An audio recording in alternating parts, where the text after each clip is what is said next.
Muy buenas tardes, señores, y bienvenidos a esta su casa un día más. Bueno, la casa de todos los españoles, el Congreso de los Diputados, porque está lleno de diputados, por más que hayan decidido quitarle el apellido, no en la Constitución, sino sí en los papeles, es testigo hoy de lo que se ha pasado a llamar el Pleno Escoba, el Pleno de los Restos, ya que es el último antes de que se vayan de vacaciones. Y una vez nos quitaron la ley Bolaños y la ley de la reducción de la jornada laboral hasta las 37 horas y media, la semana pasada, por falta de apoyos, a pesar de los intentos infructuosos de Yolanda Díaz, el Pleno hoy se quedaba pues un tanto descafeinado. Es lo que está ocurriendo, porque las leyes y los cambios normativos que se han votado y las que se van a votar a última hora de la tarde, entre ustedes y yo, y ahora que nadie nos escucha, son poco relevantes. Son muchas, eso sí, han dejado muchos deberes para el examen final en el día de hoy, ¿no? Y de ahí que se esté llamando Pleno Escoba. A pesar de lo cual, el ministro de Presidencia, de Justicia, Félix Bolaños, en la rueda de prensa tras el Consejo de Ministros, ha querido dotarle de mucha importancia. Hoy se someten a votación 7 leyes y, como suele suceder, vamos a trabajar hasta el último minuto para lograr que el Congreso apruebe todas las normas y todas las iniciativas legislativas que lleva el Gobierno. Por supuesto que se habla, se dialoga, es una seña de identidad de este Gobierno, trabajar hasta el último momento y también hablar con todos los grupos parlamentarios. A mí me gustaría hacer un llamamiento a los grupos parlamentarios a la sensatez. A la sensatez, ¿qué es la sensatez? El apoyar cada una de las leyes que propone este Ejecutivo, con los ojos cerrados, porque sí, porque ellos lo valen. Bueno, fíjense, tanta importancia le ha dado que hasta les han entrado las prisas. Escuchen, en la rueda de prensa tras el Consejo de Ministros. Esto es lo que ha dicho la ministra portavoz Pilar Alegría. Si empezamos con la ronda de preguntas, es verdad que hoy me vais a permitir que a lo mejor no demos excesivas peticiones de preguntas, porque hay uno de los ministros que tiene que ir al Congreso de los Diputados a votar en algo más de media hora.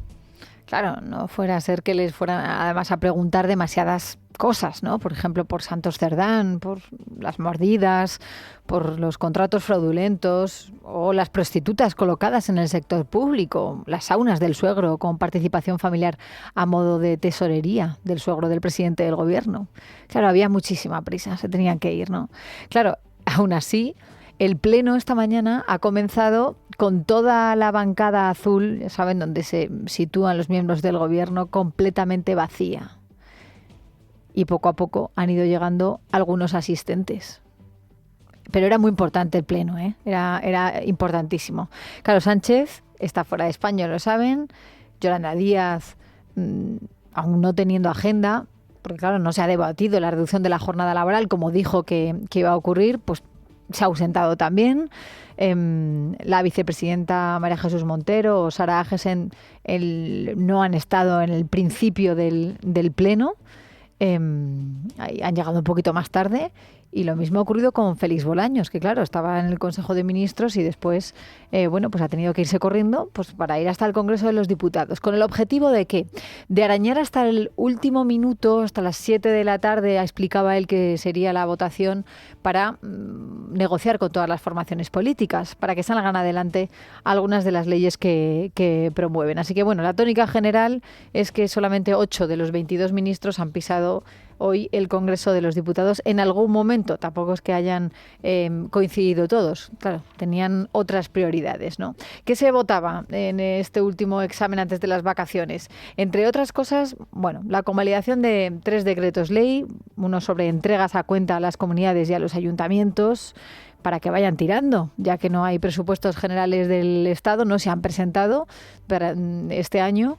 Bueno, por lo menos que puedan hacer sus cuentas y sus propios presupuestos en base a lo que les va a dar el Ejecutivo, ¿no? Es algo que no salió adelante el pasado mes de enero y que ahora pretenden que sí lo haga. Por otro lado, el refuerzo del sistema eléctrico tras el apagón. Y luego, por otro lado, bueno, una declaración de eventos culturales como de interés público. El que nos interesa el que está levantando ahora mismo más expectación, la que tiene que ver con el decreto antiapagón, también el de las entregas a cuenta, dándoles fondos a las comunidades autónomas históricas, dicen desde el Ejecutivo, ¿no? Incluso Emiliano García Paje hoy haciendo un llamamiento, el presidente socialista de Castilla-La Mancha ha hecho un llamamiento a los presidentes, a los diputados del Partido Popular para que voten a favor, porque de lo contrario dicen que su comunidad autónoma perderá 600 millones de euros y que, por tanto, aunque no haya cuentas públicas, por lo menos que siga adelante. Pero insistimos, el decreto antiapagón es de lo que más se está hablando en el día de hoy. ¿Por qué? Esto es lo que ha promovido el Ministerio de Transición Ecológica, la ministra Sara Agesen, y que el objetivo principal es evitar los apagones. Evitar los apagones como el que decían que no iba a haber, pero que al final hubo y que ahora dicen que no se va a repetir y nos lo tenemos que creer. Bueno, pues ya saben, ese del 28 de abril. Por el cual, claro, el Ejecutivo no ha dado una respuesta convincente de lo que ocurrió. Claro, crearon un comité de expertos, ¿no?, para analizarlo todo. Recibieron cantidad de información, de folios, de terabytes, miles de datos que tenían que cruzar, tenían que estudiar y después tenían que presentar un informe. Iban supuestamente a tardar meses en conseguirlo. Sin embargo, es verdad que en solamente 49 días, voilà, ya tenían la respuesta de esa investigación del comité. De tal manera que el pasado 17 de junio fue cuando Sara Agesen, la ministra, pues compareció en el Congreso de los Diputados para explicar lo que había ocurrido. ¿Qué había ocurrido? Diversas causas. Eso fue la terminología empleada, ¿no?, para no concluir absolutamente nada. Claro, la responsabilidad, vinieron a decirnos, fue de las empresas privadas, de las energéticas, que no actuaron como tendrían que haber actuado, y también de Red Eléctrica. Eso es lo que nos dijo Agesen. Vamos, la culpa fue de todo el mundo, hasta del apuntador. Un problema de sobretensión que empezó ya el día anterior. Ese problema lo detectó Red Eléctrica y empezó a tomar decisiones. ¿Buenas o malas? Pues malas decisiones. Pidió ayuda, por ejemplo, a 10 centrales térmicas para que ellas, pudieran controlar esa sobretensión. Pero claro, una de ellas estaba indisponible. Así que la operadora de Beatriz Corredor, en vez de sustituirla, tomó otras decisiones que afectaron negativamente además a la tensión. También dicen que media hora antes del cero hubo una oscilación atípica que vino de la península ibérica, que no podían decir el culpable, y que ahí Red Eléctrica tuvo que responder para amortiguar ese problema. También le salió mal. Vaya por Dios, ¿no? Le metió más presión al sistema. Pero bueno, todo dentro de la normativa, nos dijeron, ¿eh? No pasa nada, claro. Sin embargo, a partir de las 12:30, que es cuando ya se produjo el apagón, hubo desconexiones en cadena de empresas generadoras de energía, de empresas privadas. Por tanto, culpa también para las empresas privadas, ¿no? Bueno, insistía la vicepresidenta tercera en que no podía desvelar de qué empresas se trataba por confidencialidad y que darían explicaciones en la comparecencia de la Comisión de Secretos Oficiales. Conclusión. El Gobierno no tuvo ninguna responsabilidad en el apagón. Esta fue la gran noticia, esos días cuando tuvo que comparecer la ministra, ¿no? ¿Y ahora qué es lo que pretende con esta ley? Pues blanquear su imagen con una ley antiapagones, ¿no? Que a esta hora no podemos decirle si va a salir adelante o no, porque el PP todavía no ha mostrado sus cartas, no sabemos qué va a hacer. Tampoco Junts, aunque también les digo que parece que podría haber llegado a un acuerdo con el Gobierno, es lo que publicaba ayer el Diario Español, un acuerdo con Pedro Sánchez para que, a cambio de su voto afirmativo esa tarde, pudiera recibir 2 millones para minimizar el impacto de los purines de cerdo. ¿Por qué? Porque lo que quiere el Gobierno es compensar a las compañías energéticas para que desarrollen renovables. Porque de las 29 plantas de purines de cerdo que hay en nuestro país, en España, 6 están en Cataluña.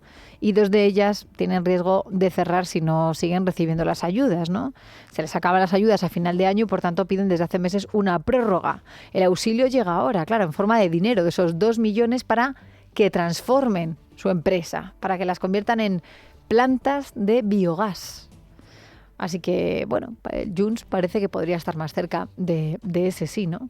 Y la cosa se pone interesante. Fíjense que hasta el portavoz del Partido Socialista, Patxi López, ha tenido que hacer un llamamiento para que salga adelante. De fe. Esto es cuestión de que cada uno se implique en lo que tiene que hacer y defender lo que hace. Nosotros defendemos por qué votamos a favor de este decreto, que como repito, después del apagón lo que hace es reforzar el sistema para que esto no nos vuelva a suceder. Y es bueno para los ciudadanos y también para las empresas. Serán otros los que tengan que dar explicaciones. Bueno, sin embargo, no lo ven así en otras formaciones políticas, ¿eh? Por ejemplo, Podemos ha dejado bien clara su postura, la del no. Ione Belarra. Los votos de Podemos no están para beneficiar al oligopolio eléctrico y hoy nos opondremos porque efectivamente lo que necesitamos es hacerle frente a ese oligopolio para democratizar el sector de la energía y que podamos tener un control público de este sector estratégico que en este momento está en manos de un oligopolio que gana, como el año pasado, 7.000 millones de euros de beneficios sin que nadie haga absolutamente nada. Lo que vemos aquí es eso, un real decreto que podría haber dictado el señor Sánchez Galán y nosotras no estamos aquí para poner nuestros votos a favor de desresponsabilizar al oligopolio eléctrico de lo que pasó. Necesitamos sanciones, necesitamos obligaciones. Así lo arreglan en Podemos. Todo sanciones, acabar con el sector privado, con las energéticas, las empresas son malas, realmente malas. Bueno, ya saben la idea que tienen los comunistas, ¿no? De eso, democratizar el sistema energético en nuestro país, convertir en pública la banca, en fin. Hacía alusión a Sánchez Galán, al presidente ejecutivo de Iberdrola, diciendo que esto solamente le va a beneficiar a él. De lo que no habla la señora Ione Belarra es de los 1.200 millones de euros que han tenido que pagar esas malvadas energéticas a María Jesús Montero, no en concepto de multa, que podría ser, sino, bueno, prácticamente algo parecido en el impuesto a las energéticas. Es que están contribuyendo con muchísimo dinero, aunque lo tengan recurrido. De eso no hablan, ¿no? Bueno, esta postura de Ione Belarra ha enfurecido a Sumar. Su portavoz en el Congreso, Verónica Martínez Barbero, no la entiende. Ha intentado esta mañana hacerles cambiar de opinión, diciendo que, claro, y apelando al tema de la transición ecológica, que parece que no le importa a los de Podemos. Lo que demostrará Podemos esta tarde con su voto en contra es que la transición no les importa, ni el clima ni la clase. Y que cuando se trata de avanzar en una transición justa, Podemos es parte del problema para España, para la ciudadanía y para el planeta.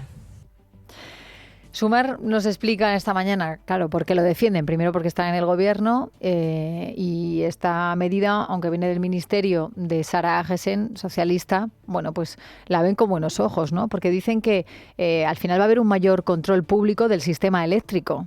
Se va a potenciar también la energía renovable y eso para ellos es importantísimo porque quieren acabar con las compañías que se dedican a vender gasolina, las energías fósiles, básicamente. Claro, lo que dice el Real Decreto Ley propuesto hoy por el Gobierno es que, entre otras cosas, la Comisión Nacional de los Mercados y la Competencia tenga que evaluar las obligaciones del control de tensión a las que están obligadas a prestar ese servicio las empresas energéticas, ¿no? Por eso, en su momento, la ministra para la Transición Ecológica, Sara Agesen, echaba la culpa a las dos partes, a Red Eléctrica, que decía que había operado bien, y a las empresas privadas que, bueno, habían intentado controlar la tensión, se supone, y el Gobierno decía que eso no se había podido producir. Entonces, que había ahí un problema, ¿no? Claro, ¿queremos más energías renovables de las que ya hay? Porque esto es lo que pretende hacer conseguir este Real Decreto Ley, ¿eh? Hay más de 200 organizaciones que se han opuesto a través de Alianza Energía y de Territorio Aliente. ¿Por qué? Porque, claro, si aceleran la implantación de renovables y empiezan a dar licencias a diestro y siniestro, como hasta ahora, pero aún más, entonces el medio ambiente sí que se va a fastidiar, ¿no? Y el entorno rural ya ni hablemos. Claro, es una expansión agresiva del sistema energético, denuncian estas organizaciones, ¿eh? Claro, lo que les decía, que si empiezan a dar autorizaciones a diestro y siniestro, reduciendo los plazos, por ejemplo, pues imagínense. Y otra cosa, ya no va a hacer falta estudiar la evaluación de impacto medioambiental cuando se quiera presentar o se quiera instalar una planta fotovoltaica, como lo oyen, ¿eh? O sea, nos quieren prohibir los coches de gasolina por su impacto en el medio ambiente. Se van a ir cerrando progresivamente las centrales nucleares por su impacto en el medio ambiente. se paralizan incluso construcciones de vivienda con la escasez que tenemos en nuestro país, solamente con una simple denuncia de un particular, que esté viendo cómo están levantando los cimientos de un edificio y puede denunciar que esto tiene impacto en el medio ambiente porque hay un nido de gorriones. Pero claro, teñir de negro nuestros campos con cientos de metros cuadrados de placas solares, mostrando además un panorama cercano a las películas apocalípticas, eso les parece perfecto a este ejecutivo, este gobierno que dice que es verde. Eso es lo que dice, ¿eh? Esto se le llama ideología energética. Claro, es que en España hay más de 60.000 hectáreas de campo transformadas, por lo que les digo, que acaban destruyendo esas tierras fértiles, degrada los paisajes, lo que les digo. Una fotografía cuando vas en un coche de viaje por la geografía española y ves campos negros, llenos de placas, no deben contaminar nada, ¿eh?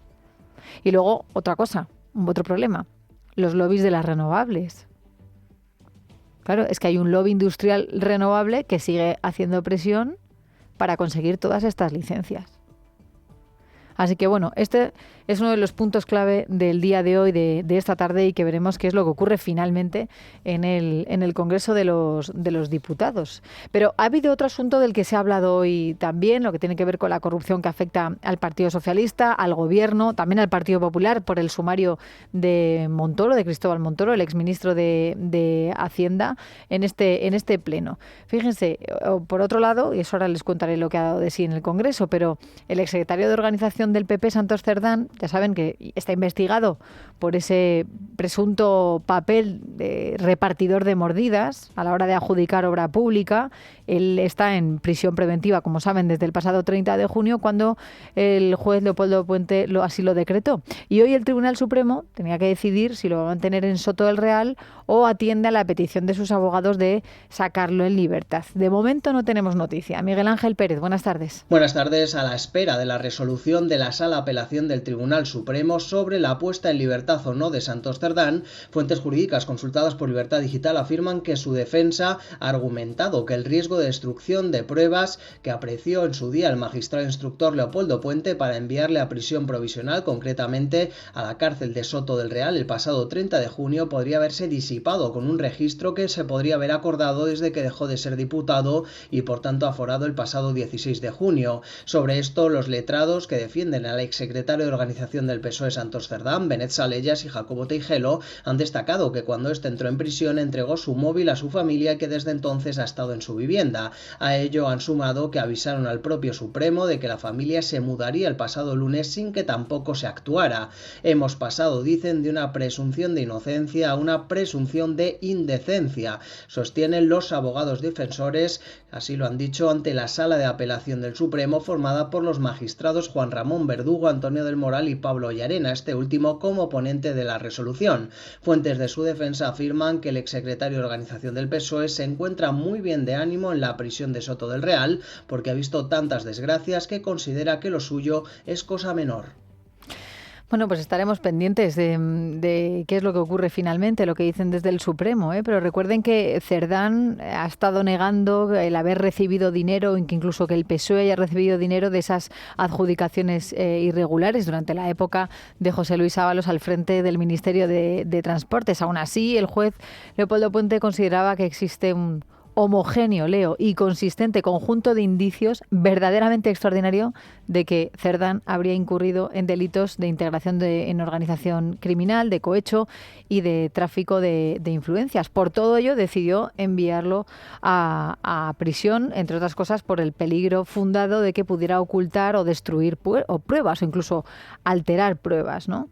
Bueno, él es el que la sospecha principal es que el exsecretario general del Partido Socialista se encargaba de reclamar a las constructoras una serie de cantidades, las recaudaba y después las repartía y se las hacía llegar a Ábalos y a Koldo, ¿no? En este sentido, sepan también, que es una noticia que acabamos de conocer recientemente, que instituciones penitenciarias, a través de su secretario general, ha enviado una carta al Tribunal Supremo para decirles que a partir de ahora va a dejar de informar de las visitas que el señor Santos Cerdán está recibiendo en Soto del Real, que es algo que había pedido, una petición que había hecho la Unidad Central Operativa operativa de la Guardia Civil, porque claro, necesitaban saber quiénes iban a verle, incluso sus propios abogados, los cuales decían que esto era un atropello. Por eso hoy, durante la vista, este martes, además de pedir su ingreso, la revocación del ingreso en prisión, pues pues han dicho que a partir de ahora pues van a intentar hacer lo posible, en este caso interior, para que no se sepa quién va a visitar a Santos Cerdán a la prisión. Está todo muy, muy bien. Mientras tanto, eso es lo que tiene que ver en la parte judicial, pero en la parte política, en el Congreso de los Diputados, en el Senado, hoy el administrador de la constructora Servinamar, que ya saben que firmó un contrato privado con Santos Cerdán para cederle el 45% de esa sociedad, a través de la cual empezará a cobrar todas estas mordidas. Bueno, pues hoy le tocaba prestar declaración a Anchón Alonso, se llama. Sin embargo, pues ha decidido que no quería declarar en esa comisión del caso Koldo. Nos lo cuenta Rafael Quevedo. Desde el principio de su comparecencia en el Senado, Joseba Anchón Alonso ha aclarado su decisión de no responder a las preguntas que se le han formulado. Ninguna ley obliga al compareciente a tener que declarar. Tampoco está tipificado como delito el negarse a declarar ante la comisión de investigación. De hecho, dado que me encuentro incluso en una causa penal con igual o similar objeto, estoy amparado por el artículo 24 de la Constitución para negarme a declarar. Así lo reconocen nuestros tribunales y así lo han hecho igualmente otros investigados que también han sido citados ante la presente comisión de investigación y no han prestado declaración. Alonso, deliberadamente parco en palabras, llegó incluso a pedir que se levantara la sesión. Dado que el objeto de la presente comisión de investigación es igual o similar al de la causa penal seguida frente a mí en el Tribunal Supremo, tengo derecho a no declarar en este acto. De hecho, así lo han hecho también previamente otros investigados que han sido igualmente citados para comparecer ante la presente comisión de investigación. Como no voy a responder a ninguna pregunta, solicito atentamente al presidente de la Cámara que levante la sesión, si es tan pertinente. Muchas gracias. El presidente de la comisión le ha recordado que debía quedarse y escuchar las preguntas que se le hicieran, pero Anchón Alonso ha insistido en cerrar la sesión. Gracias, Rafael. Y mientras tanto, hoy también tenemos que hablar del sumario Montoro por diferentes informaciones que publican en los medios de comunicación y porque también ha sido un tema que, lógicamente, se ha hablado, se ha debatido en el Congreso de los Diputados. Cuenta hoy el periódico El Economista que gracias a Equipo Económico, que según los investigadores tenía un papel crucial, hablamos de esa consultora fundada por el que fuera ministro de Hacienda Cristóbal Montoro, de Mariano Rajoy, pues que gracias a Equipo Económico, a su empresa, las gasistas se ahorraron 10,5 millones de euros en el impuesto sobre actividades económicas. Claro, primero tuvieron esa estrategia de modificación del impuesto sobre la electricidad en 2014, que se consiguió gracias a Montoro y esa estructura creada para trasladar las exigencias contractuales de empresas privadas a nuevas leyes que las beneficiara, previo pago, claro. Bueno, 3 años después, en el 2017, 3 años después de conseguir esos cambios en el impuesto sobre la electricidad, la agrupación de empresas gasistas de AFRIM pues volvió a recurrir a los servicios de Equipo Económico. Se modificó el impuesto sobre actividades económicas, claro, y según consta en el sumario, en 5 años las 5 compañías beneficiadas se habrían ahorrado algo más de 2 millones de euros. Claro, yo creo que sí que hay que hacerle o reconocer esa capacidad de hacer cambiar de opinión en unos meses a los que tenían la palabra final. En el caso de Montoro, ¿no? Porque fíjense, en octubre de 2016, el subdirector general de tributos, Óscar del Amo, se había negado a implementar esta reforma fiscal y a reunirse con las empresas interesadas, ¿vale? Pero de repente se produce un giro y el director general de tributos, su superior, Alberto García Valera, recibe un correo electrónico por parte de Equipo Económico en el que le piden que se ponga en contacto con esas empresas gasistas. Y solo 4 días después de ese correo electrónico se autoriza el encuentro entre el Ministerio de Industria y las compañías, en julio de 2017. Claro, tras esa cita, el subdirector general de tributos, Óscar del Amo, da el visto bueno para la propuesta de la ley, para esa modificación.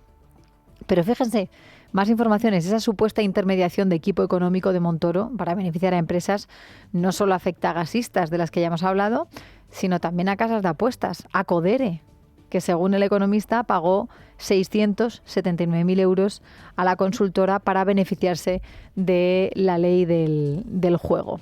Bueno, este es un asunto, claro, que también se trataba en el Congreso. Hoy la secretaria general de Podemos, Ione Belarra, pues no sé ustedes qué creen que ha podido decir. Pero claro, ahí desde Izquierda Unida y desde Sumar pues promueven una comisión de investigación sobre el caso Montoro. Es lo que quieren. Pero a Podemos le sabe a poco. Esto decía en Televisión Española. Habría que crear una comisión de investigación sobre la corrupción del bipartidismo. Me parece que ese sería el camino para realmente enfrentarnos a la cuestión. Roza el ridículo, ¿no? El intento de las derechas de apartar al señor Montoro como si no tuviera nada que ver con ellos, exactamente igual que hizo el señor Sánchez con Koldo Ábalos y el Santos Cerdán, cuando en realidad la corrupción es la forma de gobierno del bipartidismo. Claro, yo creo que hay que atenerse a los hechos y a las declaraciones de lo que estamos escuchando, señora Belarra, ¿eh? Porque claro, desde la derecha de este país no se está tapando nada. Esto forma además parte del pasado. Es más, están denunciando públicamente las fechorías que hacía Cristóbal Montoro, el que era su compañero. Y si no, escuchen lo que ha dicho hoy Esperanza Aguirre, que fue víctima de la filtración de sus datos tributarios. Hoy lo ha dicho en una entrevista en Cataluña Radio, lo ha querido recordar. El caso es que han pasado 10 años y yo sigo sin saber quién la filtró. Y yo se lo achaco al señor Montoro, porque Montoro era el jefe de la agencia tributaria en aquel momento. Yo creo que le subió el cargo a la cabeza, ¿para qué nos vamos a engañar? ¿En qué sentido? Pues porque se creía inmune. Claro, se creía inmune. Fíjense, antiguos, bueno, no compañeros, sabíamos que había diferentes almas dentro del Partido Popular en aquella época, pero claro, la propia Esperanza Aguirre dice que se creía inmune. Es que arremetió contra todo lo que pudo. Es que utilizaba como arma política, también como arma de presión política, el tema de los datos fiscales. Y que tantos quebraderos de cabeza ha traído tantísimas familias en nuestro país, con un escarnio público impresionante, ¿eh? Con esa lista además de morosos, cantidad de fechorías que hizo el señor Cristóbal Montoro, ¿eh? Y de hecho la propia Esperanza Aguirre ha dicho que era un secreto a voces lo de equipo económico en aquella época. Claro, por su consultora, por la que facturaba supuestamente a empresas de la trama, del caso Montoro, ¿no? Del sumario. Pero lo cierto es que esto hay que dejarlo en manos de la justicia para que lo sigan investigando y vean si hay un delito o no lo hay. Y sobre todo, hasta dónde le va a salpicar al señor Montoro. Algo que comentaremos a partir de las 6.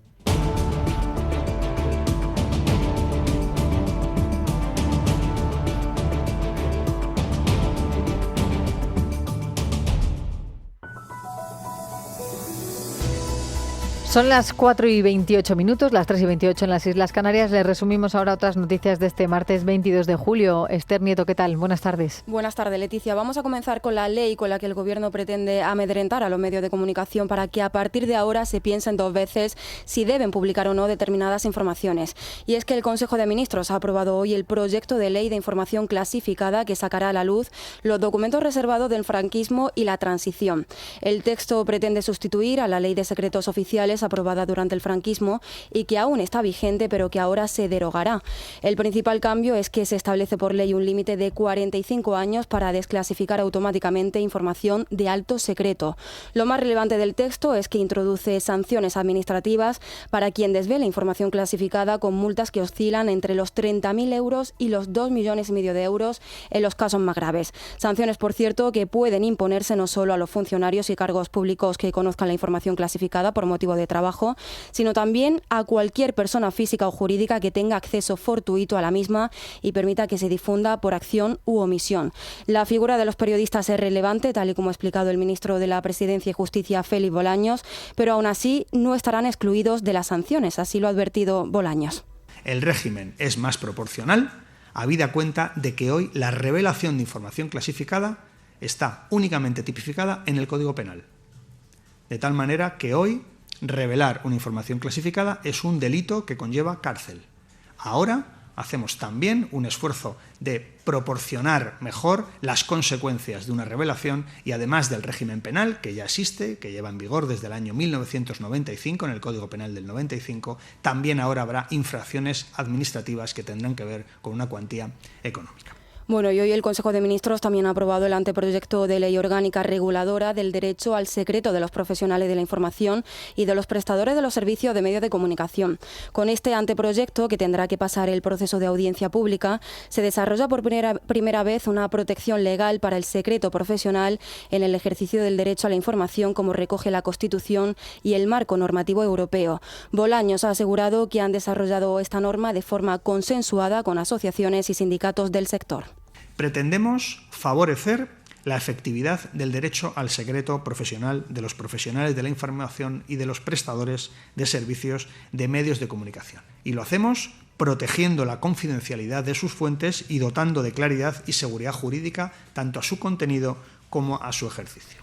Y un titular más sobre el Consejo de Ministros. Saben que los enfermos de esclerosis lateral amiotrófica siguen esperando las ayudas de la ley ELA más de 8 meses después de su entrada en vigor.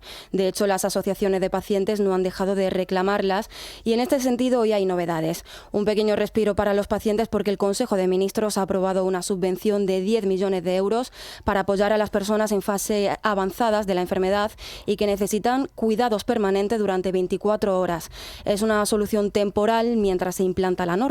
Así lo ha anunciado la ministra portavoz Pilar Alegría. Además, esta subvención va a ser gestionada por el Consorcio Nacional de Entidades de ELA, que se enmarca, por supuesto, dentro de un plan de choque previo a la entrada en vigor de la propia ley ELA y que busca, por un lado, también dar una respuesta ágil, dar una respuesta homogénea a todo el territorio, garantizando, como les decía, la atención a estas personas y a un derecho, con su derecho, por supuesto, a una vida digna. Desde asociaciones como Conela habían pedido 63 millones de euros para este plan de choque, pero aseguran que están agradecidos y que no han podido rechazar los 10 millones porque hasta ahora no habían recibido ni un euro. Y en la crónica de tribunales, la Fiscalía Anticorrupción solicita una pena de 4 años de cárcel para Francis Puig, el hermano del expresidente de la Generalitat Valenciana, Ximo Puig, por la presunta comisión de delitos de falsedad documental y estafa en la obtención de subvenciones para empresas de comunicación. Por otra parte, para su socio, Juan Enrique Adel Bover, propone una condena de 3 años de cárcel. Javier López. El juez investiga las ayudas públicas que fueron concedidas entre 2015 y 2018 a distintos medios de comunicación administrados por Francis Puig. La causa se inició tras una querella del Partido Popular en 2019 que había denunciado un presunto entramado de facturas falsas, empresas pantalla y domicilios ficticios para justificar actividades inexistentes y así acceder de forma irregular a las subvenciones de la Generalitat.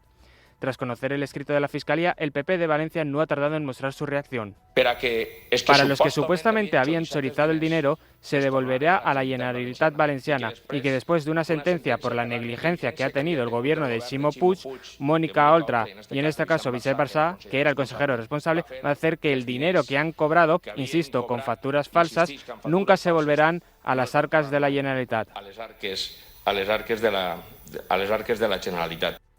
Junto a Francis Puig, la Fiscalía ha solicitado 3 años de prisión para el empresario Juan Enrique Adel Bover por cooperación necesaria en el supuesto fraude. Y terminamos con las novedades del caso de Juana Rivas porque la última hora es que el juzgado de primera instancia número 3 de Granada ha aplazado hasta el viernes la entrega del hijo menor de Juana Rivas a su padre. Todo ello después de que el Tribunal Constitucional haya inadmitido esta mañana la petición de medidas cautelares solicitada por los abogados de Rivas contra la orden de entrega de su hijo. Está habiendo muchas reacciones políticas sobre este asunto, así que estén muy atentos porque en unos minutos les contamos todos los detalles.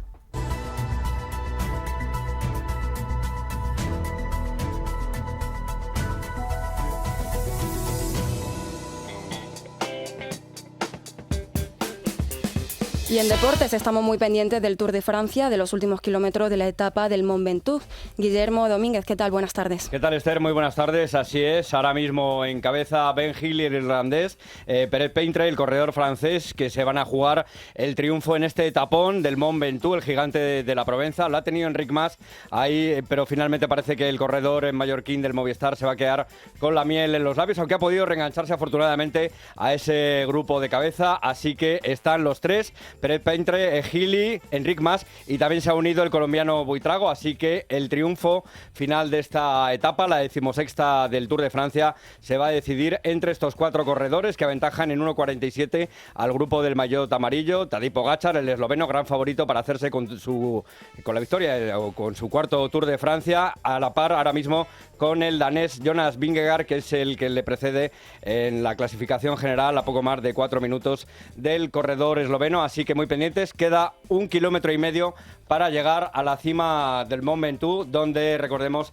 se va a decidir el ganador de esta 16ª etapa. Todavía van a quedar otras más por delante. Tenemos miércoles, jueves, viernes, sábado y domingo, así que todavía queda tela que cortar, pero Mont Ventoux, que es uno de los jueces de este Tour de Francia 2025. Pendientes también del mercado de fichajes, atentos al futuro de Dani Ceballos, el jugador utrerano del Real Madrid, que colgaba un enigmático mensaje esta mañana en sus redes sociales diciendo que nada más deja la conciencia más tranquila que un lo intenté todo. Suena como si hubiera fracasado en su paso por el Real Madrid, aunque parece que se refería a su fallido intento de fichar por el Betis hace 2 años. Ha hablado sobre este asunto precisamente el presidente del club verde y blanco, Ángel Aro, asegurando que en el club sevillano no van a tirar la casa por la ventana por Dani Ceballos.